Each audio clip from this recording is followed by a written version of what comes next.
Hey YouTube, today we're going to take a look at the V911S. Now normally I don't fly a lot of fixed pitch helis these days, but the V911 was my first helicopter, my very first helicopter that I literally learned how to fly on, and I have a deep love for that little copter. It's super light, it's super cheap, it flies pretty decent, and it's about as close to a entry-level helicopter as you're going to get, certainly to learn orientations and basic circuits with. Now the original V911 had a flybar on it. It's a bit taller than this, it looks a little bit clumsy, and it feels a little bit clumsy in flight. A bit sloppy, let's call it. Clumsy's a bit harsh. This is the flybarless version. There's no flybar on this at all, and we've only got 2 servos. There's no aileron servo at all. That's done by the stabilization of the flybarless controller that's on the front here. This is just stuck on with a couple of pieces of foam tape, but it does, I mean it moves, but it feels pretty solid, and I haven't noticed any issues in flight.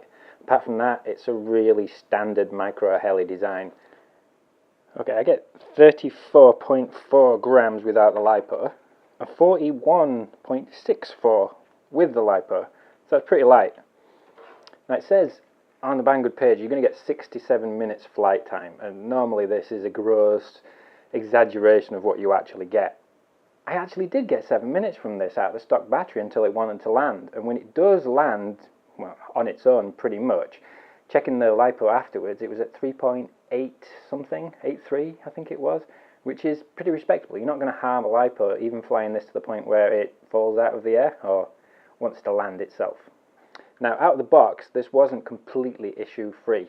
One of these, this front link here, was actually pushed past the ball, and it was sitting on the arm there, so it vibrated pretty violently until that was popped back. And the other thing is the trim. The swash plate was pretty flat out of the box, but as anyone's flown micro helis before, a clockwise rotation on your helicopter will make the helicopter lean to the left hand side, and this one was pretty violently leaning to the left. Now the trim method that worked for me, the hover trimming, you need to hold down this button for 3 seconds and it'll give you that beep. Now there's 2 issues here. Also, fixed pitched helicopters, when you take them off, they're almost invariably always going to lean to the left hand side. Once you get them up in the air, they could well be a little bit better, so there's going to be that initial counter right that you're going to have to put in to get it in the air. Then you'll be able to see how much it's drifting. In trim mode, I just clicked this all the way to the right hand side, and it was still drifting left a little bit. So when I got out of trim mode by holding this down, I also needed to give it a couple of clicks of trim.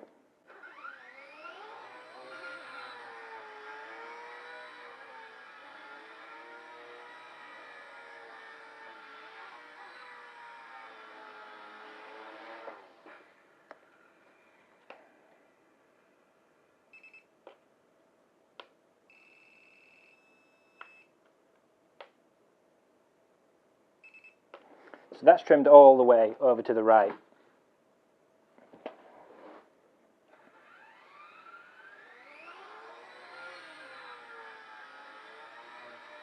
Now it's pretty good, but it still wants to go left and forwards. This is the point where I had to physically trim it. I'm not in hover mode now. So I'm going to do a couple of clicks to the right and a couple of clicks down.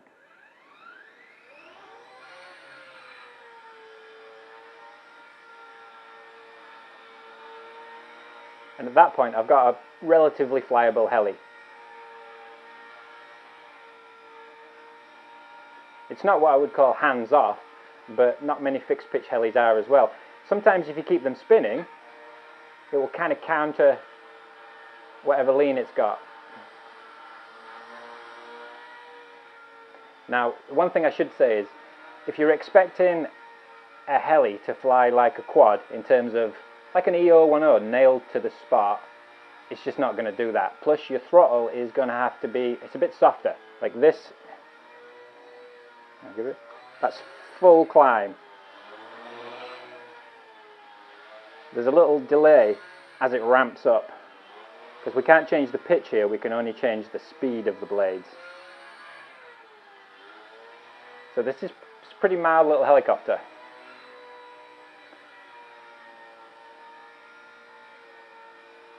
Now once it is trimmed,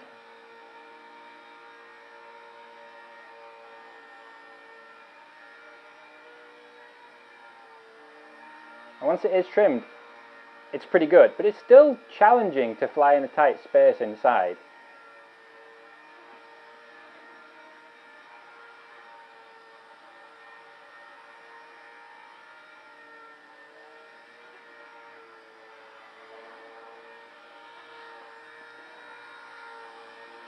Now the cyclic, it's basically got 6G calibrate or 6G stabilization on it, so there's quite a strong robotic spring back to center.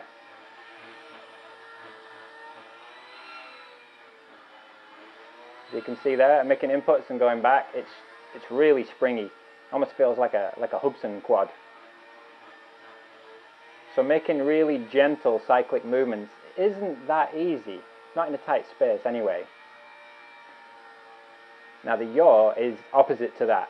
The yaw is lovely. It lets you put I'll try and go as slow as I can. That's about as slow as I can make the yaw go. And it starts and stops fairly nice. And it's really smooth. And a decent speed. Now it's got a rudder conversion button, which is, I presume, dual rates for the rudder. But it has no effect. It feels the same speed to me. Clicked it again there. It's no different. So I'm not sure whether it really does have two rudder speeds. But I can only get one.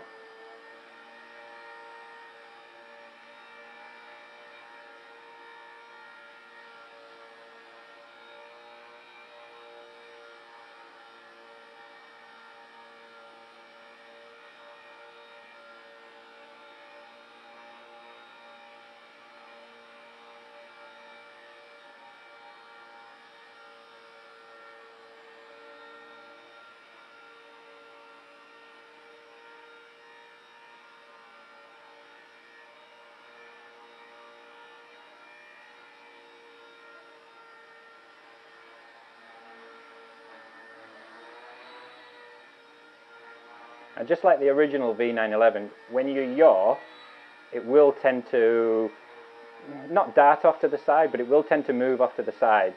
If you keep yawing on the spot, it's probably going to be more stable than if you do a slow one, where it'll slide around. I don't think you're going to get away with that on a fixed pitch heli. I've not flown one that didn't do that.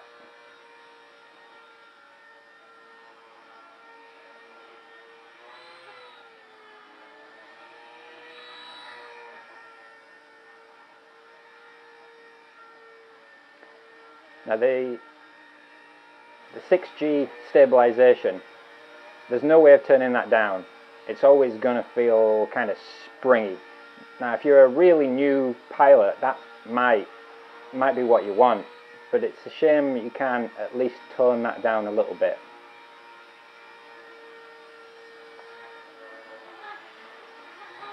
Whoop.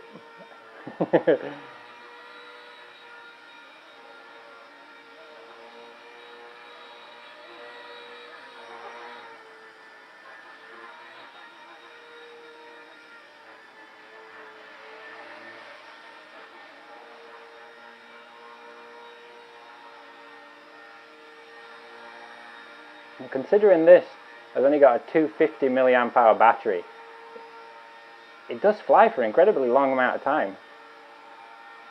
I think I got 7 minutes and about 4 seconds before it wanted to land itself. If you fly in fast circuits, that's going to be reduced, but for just hovering inside, pyro practice, orientation practice, it's a pretty respectable flight time. I think the original Flybar one gave me a solid 6 minutes on a new battery, but I gave that one away when I got addicted to the mini CP a few years back, so I don't actually have the original V911 to test.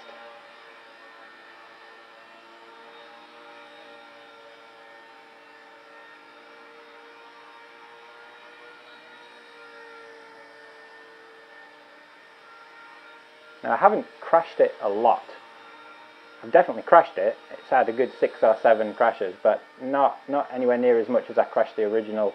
Whoop. the original V911, man, I smashed that thing around. It was just pretty much mashed into doors 3 or 4 times every flight when I was learning, and I very rarely had any problem. I think I broke a swash on it once, it just popped apart, and occasionally it'd break a link or pop a link off and they'd go flying. There's a lot less links to actually lose in this one, and they feel tight as well. Whoop.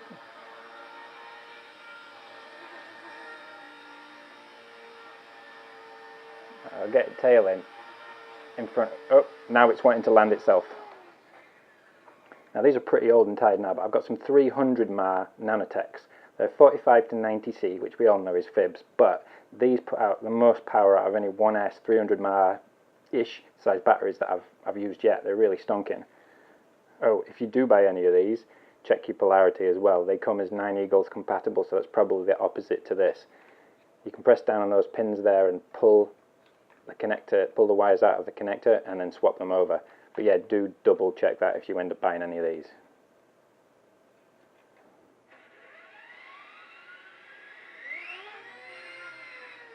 So you want it to take off to the left there? There's no way you're going to get around that. You have to counter that when you take off. And if you're not happy trimming in flight, I suggest you wait for it to drift, pop it down, give it a couple of clicks of trim, and then carry on. I just realised what I told you before about the heli leaning to the left. That's nose in to the left, because I've been doing a lot of nose in practice for this. It's actually leaning to the right there. You see the disc? Try and get it leveled up with my eye. There you go, just leaning to the right.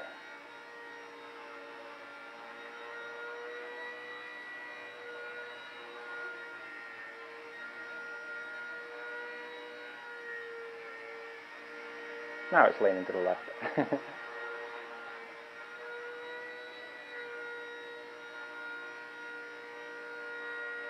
So it's a shame they didn't make the cyclic as same as the yaw, otherwise it would be a lot easier to fly. You'd get a lot more finesse on there.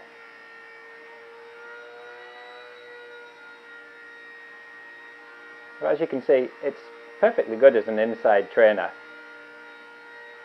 Now the original V911, I pretty much only used it inside, because as soon as you took it outside, any little gust of wind with a fixed pitch helicopter just got underneath the blades and took it up. And then you had gravity to bring you down and wind to take you up. And if the wind was stronger than your 35-40 gram helicopter, you pretty much weren't coming down at all. So we'll be taking this outside and seeing how it flies in the wind as well, because I'm betting this is going to be quite a bit quicker in fast forward flight. The original V911, it was slow. Even with full sticks, it was just slow. Everybody complained about that. So I used to actually give it some forward clicks of trim, so it was constantly moving forwards. Now there's collective picture helicopters, which I'd normally recommend if you've got the basics down, as if you can hit throttle hold easily and you've got basic orientation. But even something like the Mini CP, it's got some, the K110 or K100, they've got way higher head speed, and if you catch something with those, there's more chance you're going to do some damage. This thing, I don't expect you to do any damage, but let's try. As long as you remove the power as soon as you crash, so it's not thrashing around anywhere, I think the only thing that you will see with this one is a broken canopy. I'm sure you'll break the canopy at some point, and this gear that's press fitted onto the bottom, that will come out. So if you can move the head up and down at all. See, I've got a little bit of movement there.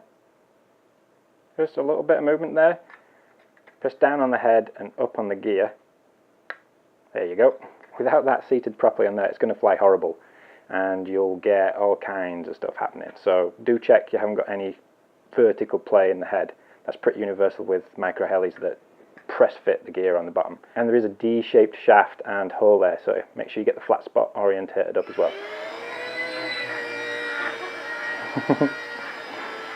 Oh, the one thing that I used to get on the V911 as well is, as your battery ran out, the tail would just start moving and you'd have to trim the tail in flight. I haven't noticed that with this one. The tail seems to hold really well.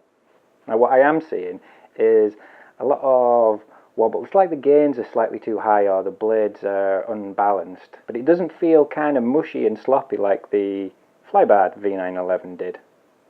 So let's take this outside.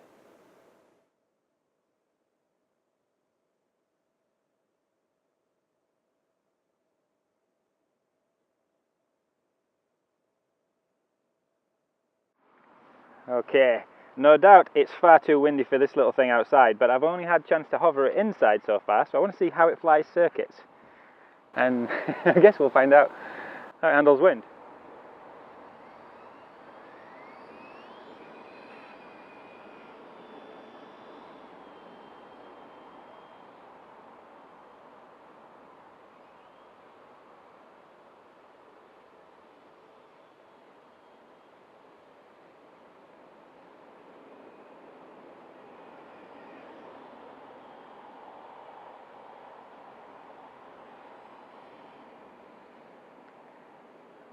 Bit better than I'd expected, to be honest. It's died down a little bit now, but that's really not that bad. I thought the wind was going to catch it because the old V911 Flybar, as soon as the wind caught it, you couldn't really come down because you haven't got any negative pitch at all. Very floaty. That's really not bad.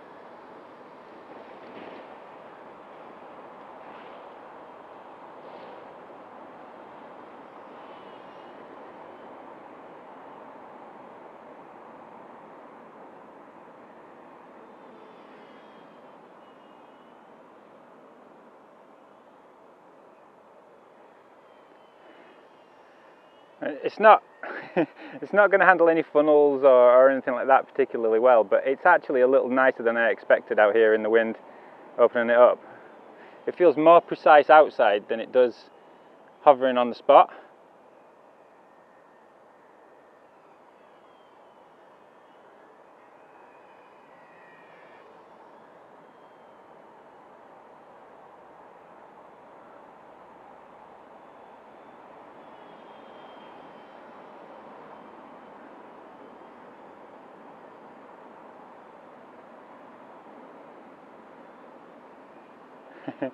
It doesn't like to fly backwards.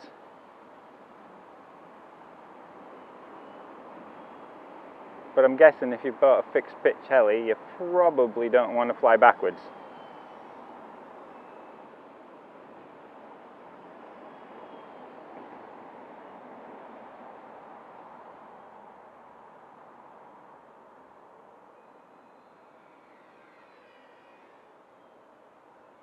So that's about full speed with this little guy. It's not bad. It's really not bad. I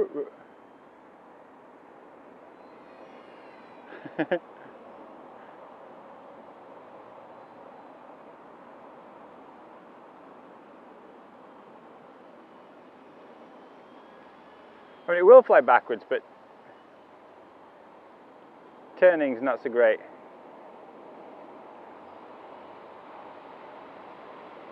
Tail's a little bit whippy.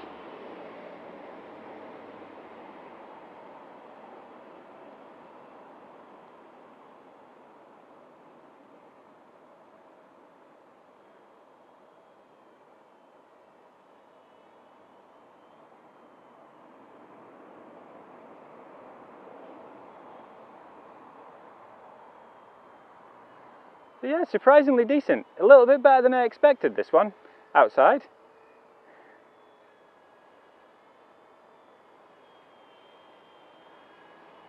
Not quite as float as I expected. I'm sure if you get a lot of wind underneath it, it's probably going to be hard to bring down. Definitely running out of power a little bit now. Now when you fly circuits with a fixed pitch, it will gain quite a lot on the corners. So you kind of have to lower the throttle if you don't want to gain too much height. and then put it back on again as you straighten up.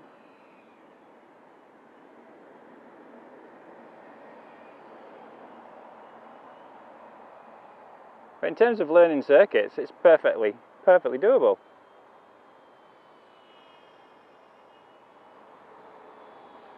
Self-level's definitely pretty strong. A little bit springy on the inputs.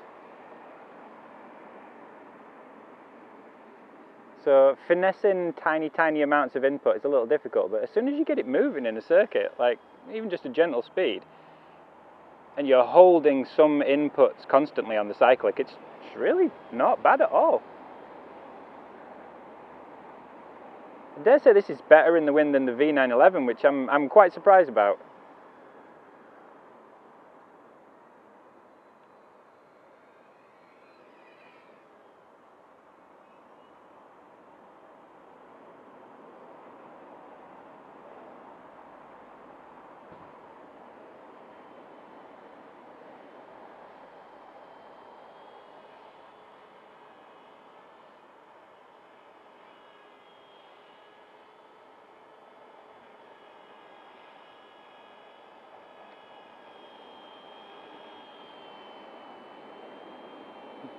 Yeah, you can feel the little gusts when they get underneath it.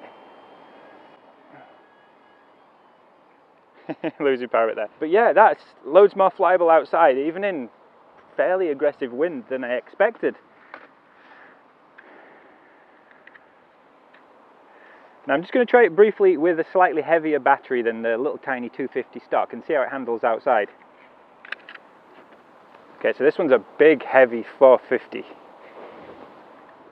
I didn't quite get the same flight time as the stock battery when I was hovering inside, but the stock battery gave me like 7 minutes before it wanted to land, and when it does land it was about 3.82, 3.85 on the battery, so it's not taking it too low either.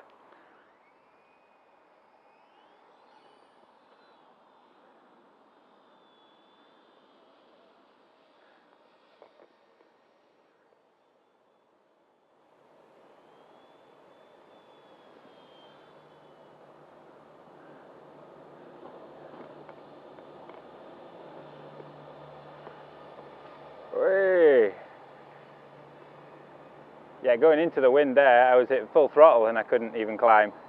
I was pitched forward a bit. Now it feels more precise picking out a line with a heavy battery. Kind of sits in its line a bit more, but you've got a lot of reduced power. Much reduced power. Oh. Ooh, nearly went in a tree then.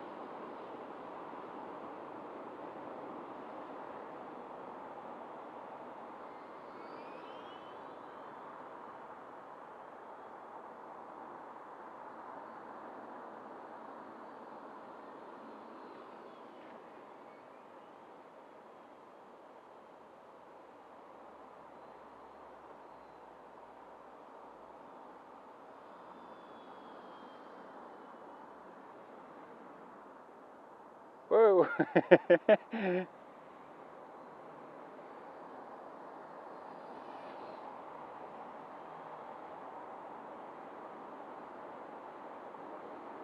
Yeah, it does. It feels a lot cleaner to pick lines out, but there's really quite a lot of reduced power on that compared to stock battery, or relative power I should say.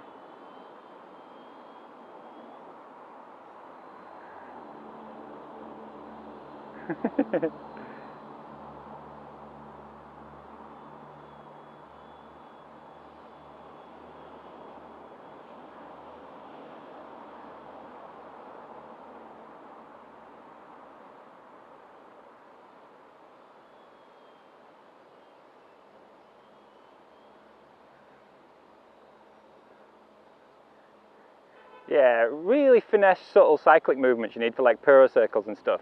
Really not so great. Definitely not a strong point of this heli, and that's just because you're putting subtle movements in. The self-level or the springiness of the 6G is taking it straight back. But as soon as you get solid inputs in there where you're keeping it off center on the cyclic, it flies pretty good.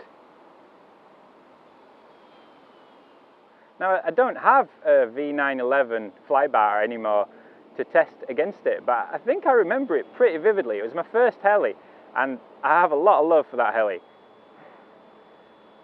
But this comes pretty close. I'd possibly say it's slightly better in circuits outside. It just feels a bit more robotic and springy when you're trying to do really subtle inputs with it. Like you make a little input, it's very springy. Almost like it does feel like a flybar, but not when you get it moving quick.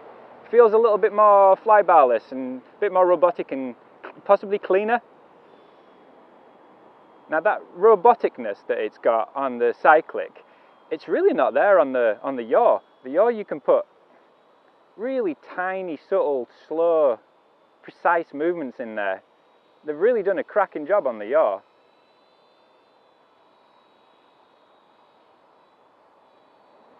And the head speed's so low that I'm almost positive that if you hit stuff, you're really not going to do a lot of damage on this one. Oh yeah, wind picks it there. It looks like it's using the same servos as the K110 and V911S, and as much punishment as I've given those, I've still never stripped one yet. Unlike the old mini CP and super CP, which I did used to strip them on a fairly regular basis, flying silly.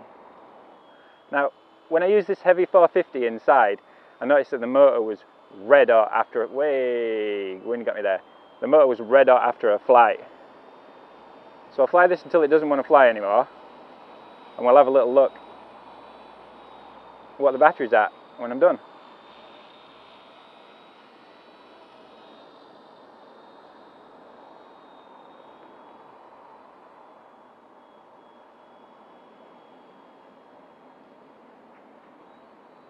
Hey up, we got a doggy. Better bring this in.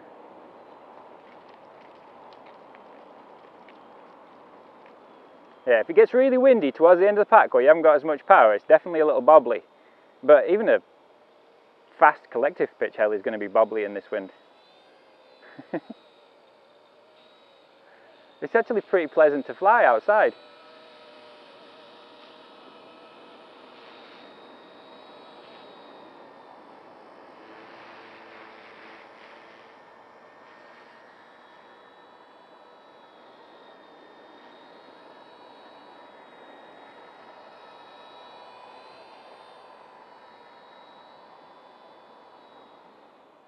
A CG with this battery is definitely affected.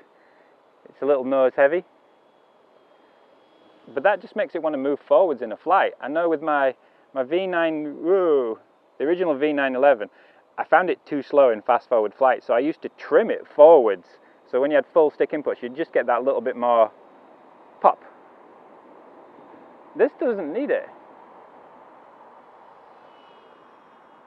Not for fast forward flight.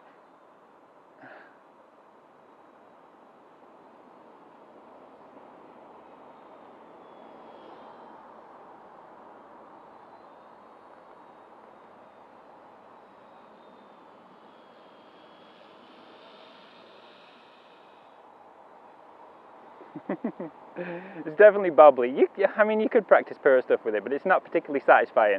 Much better at just gentle circuits and orientation training. I really want to put it through the basketball net up there, but I know I'm going to get stuck in the in the net.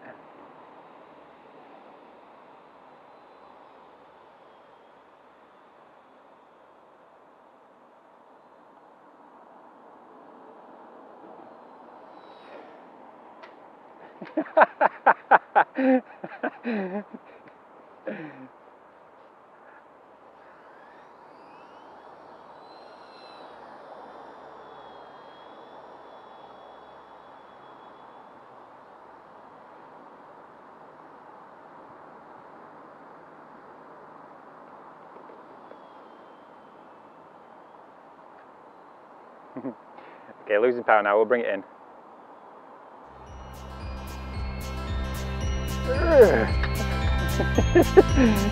Again! Whoa, wind strong.